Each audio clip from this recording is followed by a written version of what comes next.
that they were judged according to what they had done as recorded in the books. The sea gave up the dead that were in it, and death and Hades gave up the dead that were in them. Each person, underline it, each person was judged according to what he had done. How many? How many were judged? All. There is nobody that can get out of it. All are going to be judged. You know, sometimes we see God as a vindictive God.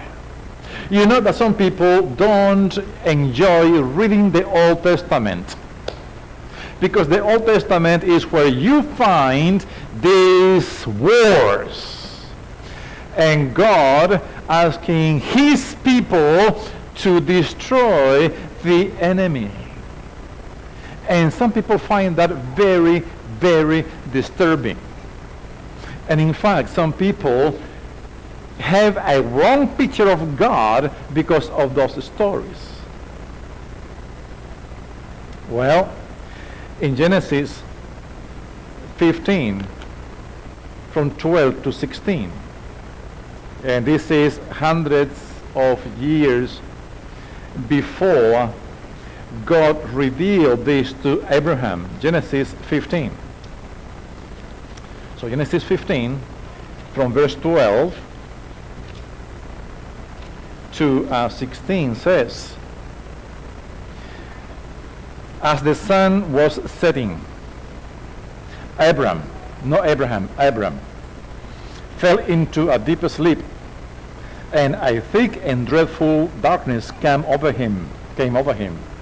Then the Lord said to him, know for certain that your descendants will be strangers in a country not their own, and they will be enslaved and mistreated 400 years.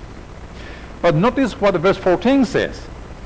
But I will punish the nation they serve as slaves, and afterwards they will come out with great possession. You, however, will go to your father in peace and be buried at a good old age. And then he says, in the fourth generation, your descendants will come back here. For the sins of the Amorites has not yet reached its full measure. So this verse is saying that the people of God's people, Israelites, they will be spending 400 years in slavery. And then God will bring them up to the promised land. And it will be given that time because God was giving time to the Canaanites for repentance. But because they will not repentance, the cup was full of their sins, and therefore God used God's people to make that judgment.